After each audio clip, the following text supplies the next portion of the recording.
Hey guys, what's up? It's Amelia, and today I'm going to be telling you guys the top 10 of my favorite books that I read this year. I know that a lot of people are already doing this video, literally every booktuber is best book I read this year. I mean last year. Oh yeah, last year, because it's 2018.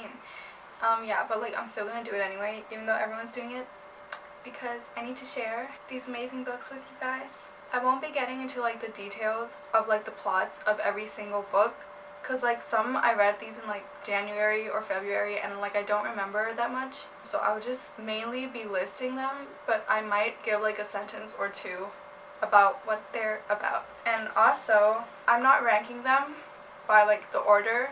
The order is random, but I gave all these books 5 stars. I love them all, but it's not in order. So I'm just gonna literally start with whichever one I pick, which is this one. Yay! So the first one is oh my god, it's so dark. What? The first one is Paper Princess by Erin Watt. Oh my god, why does it do this?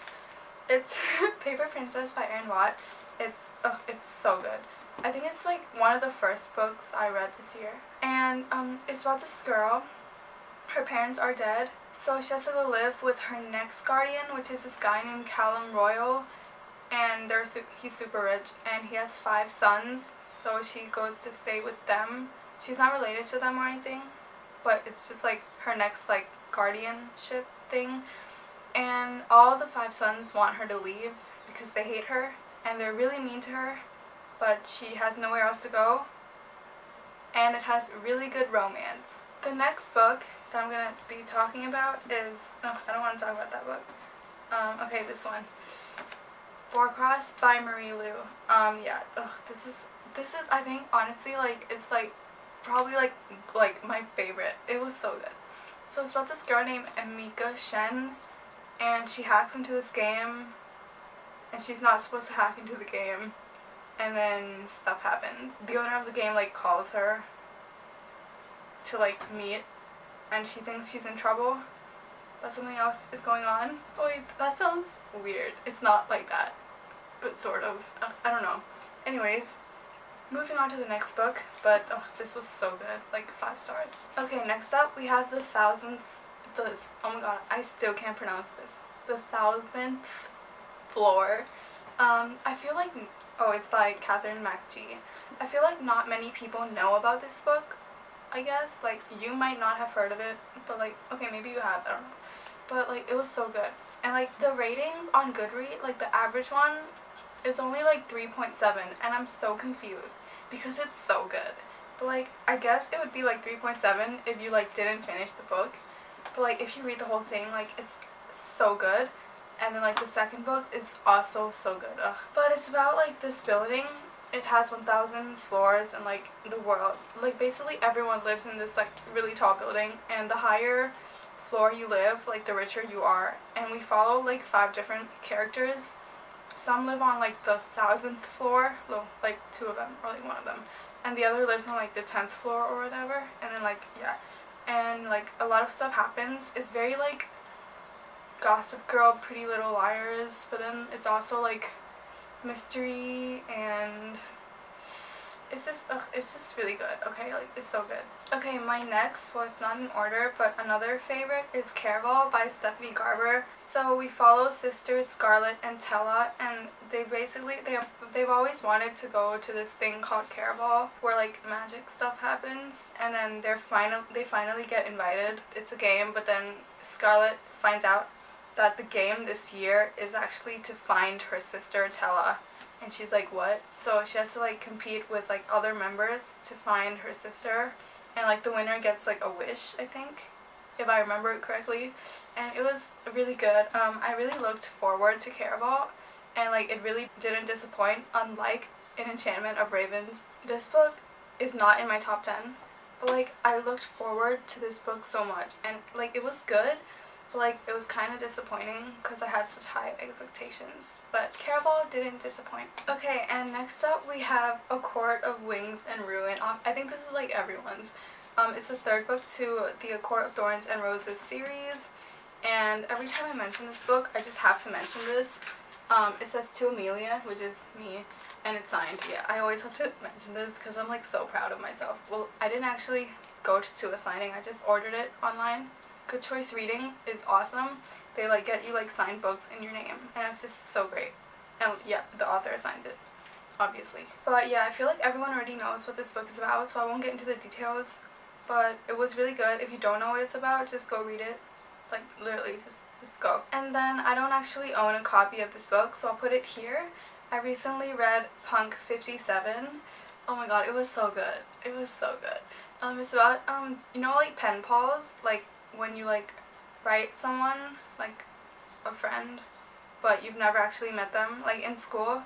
This guy Misha gets paired up with this girl Ryan, because Misha sounds like a girl and Ryan sounds like a guy's name, so the teacher got confused and paired like opposite genders together, which I don't think you were supposed to do. So Misha and Ryan have been writing to each other for like a really long time, but they never actually met. And then I think like years later, I think like maybe like 8 years or 7 years, and they're seniors. Yeah, they're seniors. And then because they've never met, they accidentally, loosely, I don't know. They accidentally meet, and like they've always, I can't explain this. Like, it's better to just read the book, but they accidentally meet, and when they wrote to each other, they were like perfect for each other, but when they meet, they're not. So it was really interesting to see how like, yeah, and it was just so good. And also like, one of them didn't know that the other one was the one in the letter. Does that make sense? Yeah, it was just really good, okay? If you haven't read it, just read it. It's like, it's amazing. Yeah, I'll put it here again, Punk 57 by Penelope Douglas. I love all of Penelope Douglas's books. They're all just wonderful. Like, you have to read them. She's like the best. And then next up, I also don't own this book, but it was so good. It's Without Merit by Colleen Hoover. It's about this girl. She lives in like this house that used to be a church. Her family is like messed up. Everyone keeps secrets, including her, including like everyone. The story starts with like this guy like randomly kissing her out of the blue, but then she finds out that it's her twin sister's boyfriend. She starts to like her twin sister's boyfriend, and then the story like progresses from there. But it was such a good read. Like, I really, like, okay, I say this so strongly, I could really connect with whatever her name is. Oh, Merit, duh. Like, oh my god, Merit is literally me. Like, how she handles everything and, like, what her family goes through. Well, my family's not going through what she's going through, but, like I handle problems the same way she handles problems. And it's just, it's, like, it's mind-blowing. Like, I feel like I'm literally in the book. Like, I can connect with her on so many levels, and it's, like, it's actually, like, crazy. I feel like the author, like, hopped into my brain. Like, I'm literally, like, Merit. That sounds weird, but, like, literally, like, we are, like, the same person. So, yeah, it was really fun to read about someone that's literally, like, just like me, which is, like, so weird. But, yeah. And also, like, every choice that Merit made was literally, like, the choices I would have made if I was in her position. And it was, like, whoa, like, how? Like, it was, like, wow. And, yeah, the book was so good, and I think everyone should read it. Like, it teaches you a lot, also. And there's good romance, but it's very didactic. Wow, didactic. I'm using big words. Yeah, it was really good. Cool. And then next up we have Daughter of Smoke and Bone. This came out in 2012, but I read it this year. I'm so late to the party. But it's about this girl. I don't remember what it's about. I'm sorry, I don't remember, but it has really good romance. So, yeah. And there's like magic, sort of. It's like fantasy. So, yeah, it was really good. But I haven't read the second and third yet, but I'm gonna read that soon. Next up, we have Rhapsodic by Laura Talassa. Oh my god, it was so good. Oh my god. I heard that if you like the A Court of Thorns and Roses series, you'll like Rhapsodic. That's true, but I've also heard that Rhapsodic and A Court of Thorns and Roses are like very similar, and that's not true. I don't think that's true. Besides the fact that both books have like fae and like the night court, the day court, the summer court, or whatever, like it's not that similar for me. But like if you like ACOTAR, you would definitely like Rhapsodic. It's about this girl. She's a siren. Siren are creatures who lure in men and can tell men what to do. Oh yeah, okay, now I remember what it's about. Basically there's this guy named Desmond Flynn, and he like does stuff for you, but every time he does something for you, you owe him something. And this girl, I forgot her name, she has like a bunch of bracelets, and each like stone, I think, is like a favor that she owes him, because she kept like asking him for favors like throughout like her entire life. And then he never like comes to collect, but then like one night he randomly shows up and like comes to collect like her like row of like beads of like favors, and there was like 1,000. And then yeah, she has no choice because she took a lot of favors from him, so she has to like repay them. And every time like she does something back for him, like a bead disappears, and she has like a whole arm of them. And yeah, it was a really good book and a really good romance. Like definitely like one of my favorite books that I read in 2017.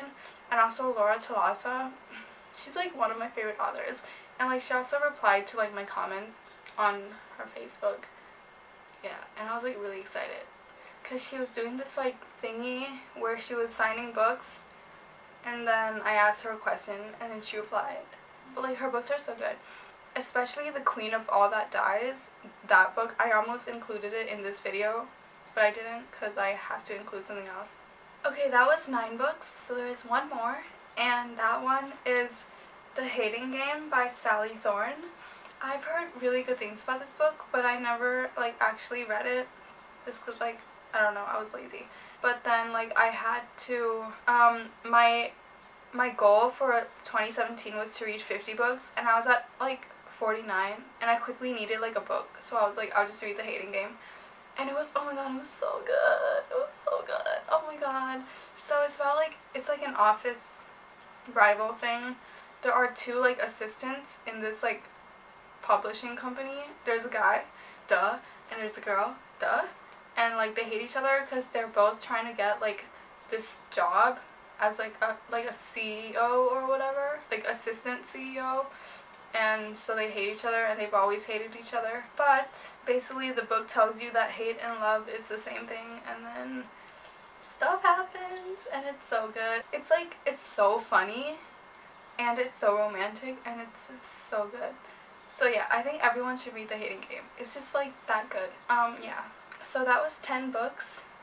Thank you so much for watching. I literally like, I would recommend you guys to read like every book I just mentioned because they're so good. Yeah. Thank you so much for watching. I'll see you guys in my next video. Bye!